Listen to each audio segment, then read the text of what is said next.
Imagine calm Caribbean waters, the sun glinting off gentle waves, and nothing but blue in all directions. But overhead, a U.S. Navy P-8 Poseidon patrol jet is circling, its sensors detecting something unusual, a sluggish, unmarked vessel crawling through what sailors refer to as Smuggler's Corridor, a well-known drug route from South America. Down below, the guided missile destroyer USS Gravely is stationed, engines humming, and radar scouring the sea like a hawk's eye. This is not just another patrol. This is a forward interdiction mission under U.S. Northern Command that stops threats before they reach American land. And at the top of that list are drugs. There are a lot of them. The Coast Guard Law Enforcement Detachment, LEDET 401, is on board and ready. Consider them the Navy's own bounty hunters, armed with carbines and body cameras, and trained to board suspicious vessels and discover floating crime scenes. And today, they're ready to intercept something significant. Because this unmarked ghost ship isn't just cruising about on a Sunday. It conceals something worth millions, fuel for cartels, bloodshed, and corruption. However, the Gravely's crew is unaware of this fact. All they know is that a mysterious boat is drifting near U.S. waters, and they only have a few minutes to make a decision: intercept or allow it to slide away. They decided to intercept, and what they discovered would rock cartel chiefs to the core. The Caribbean Sea is stunning, but under its turquoise waves lurks a black pulsating artery known to police as Smuggler's Corridor. This is a marine funnel with restricted pathways from South America, carrying narcotics northward to American beaches. The cartels are fully aware of this. So does the United States Navy. On May 25th, 2025, a P-8 Poseidon patrol jet flying 500 feet over the waters noticed a speck on radar. It glided gently, almost lazily, leaving only a ripple. However, trained eyes saw the details as suspicious. There's no flag, no name. There is no AIS beacon pinging its whereabouts to the globe. A silent, creeping figure moves across one of the world's busiest narco-trafficking routes. On the surface, the USS Gravely's radar systems locked on, confirming visual contact. A little craft banged up just enough to resemble a local fishing boat. Yet something was amiss. The path did not follow fishing trends. It did not answer to hails or provide any documents. This was not an accident. The Gravely was positioned here for a reason. It is part of an advanced interdiction strategy aimed at cutting off the flow of narcotics at sea before they feed violence and addiction on American streets. The ship's bridge buzzed with tension, and an order came through plain as day: intercept and investigate. Sailors scrambled over steel decks as RH Hibbs, or rigid-hull inflatable boats, were carefully dropped into the water. The Coast Guard LEDET squad boarded quickly, carbines ready, boarding tools in hand, and eyes monitoring each wave. Because in Smuggler's Corridor, there are no second chances, and as they sped toward the quiet ghost ship floating on the lake, they braced themselves for the unexpected. Something significant was concealed on the boat, and they were about to discover just what. The RH Hibbs slashed through the Caribbean seas like scalpels, their motors snarling as they closed in on the suspected sailboat. On deck, three guys stood rigid, avoiding eye contact and attempting to appear cool, but failing. Real fishermen don't freeze when a boarding party arrives. They wave, shout, and appear perplexed. What about these men? They stood still, eyes flashing, hands fluttering, waiting for the inevitable. The Coast Guard LEDET crew advanced quickly, weapons lowered but ready, each step calculated according to the Navy's VBSS doctrine: visit, board, search, and seizure. They screamed out in Spanish, instructing the guys to keep their hands visible and where they could see them. The suspects obeyed, but the tension was palpable. The team's boots thudded on the deck as they stepped aboard, their eyes searching for weapons, abrupt movements, and traps. But what they discovered next revealed the true tale. They uncovered 19 securely wrapped bundles under a weathered tarp, encased in thick plastic, burlap, and tape.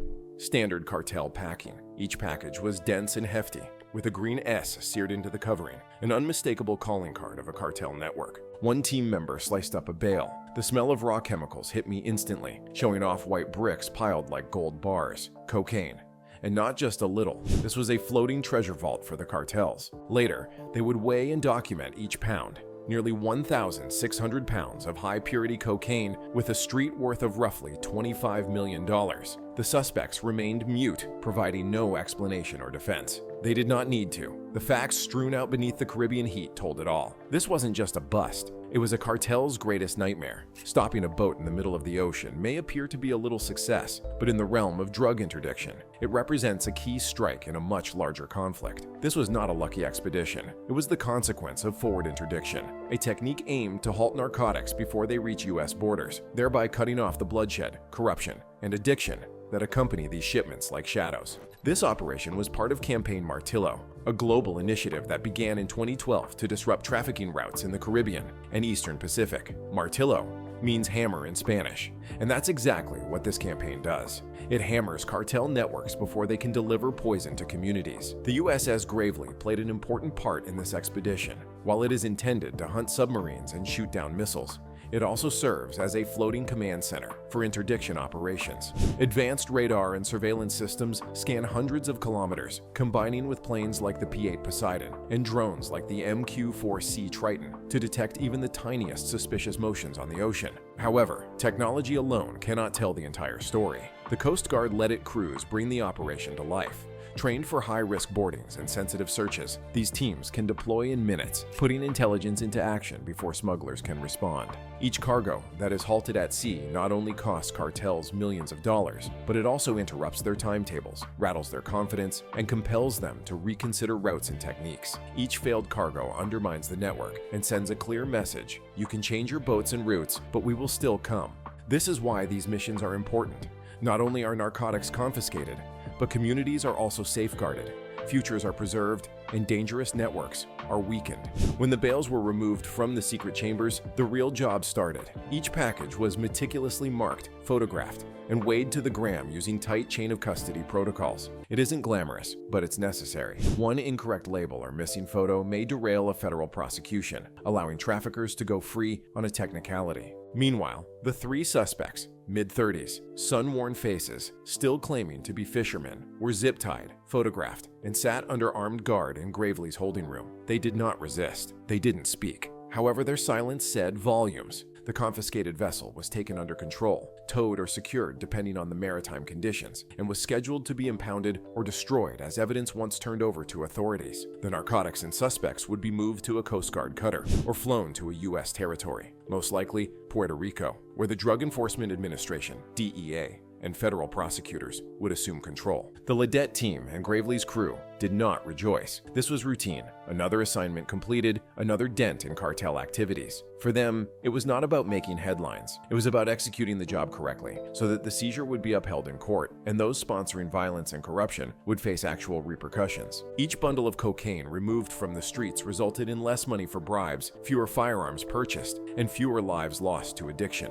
This operation served as a reminder that traffickers rely on chaos and panic, but the U.S. Navy and Coast Guard rely on discipline, accuracy, and responsibility. The takedown may have only lasted minutes, but the aftermath was what actually wounded the cartels, exposing their activities and cutting off millions in illicit profit before it could infect neighborhoods. For many, this was simply another drug raid at sea. However, in the grand scheme of things, it was a strategic attack against criminal networks that utilized the drug trade to incite mayhem across vast territories. Every bale of cocaine recovered is more than simply powder off the streets.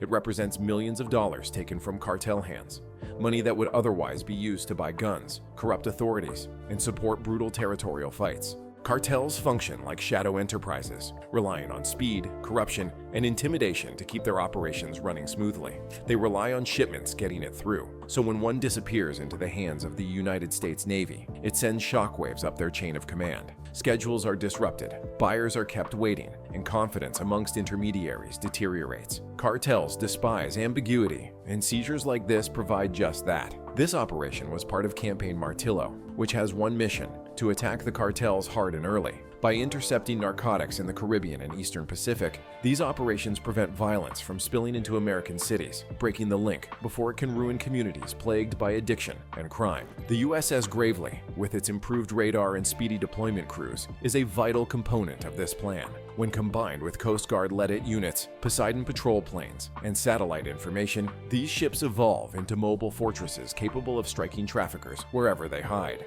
For the sailors and the LEDET team, it was just another day and task. But for the cartels, it was a loss that would reverberate through their networks, reminding them that no matter how far they go, the Navy is watching. Because every shipment halted is more than a failure. It sends a statement that America is prepared, precise, and unwavering in this conflict.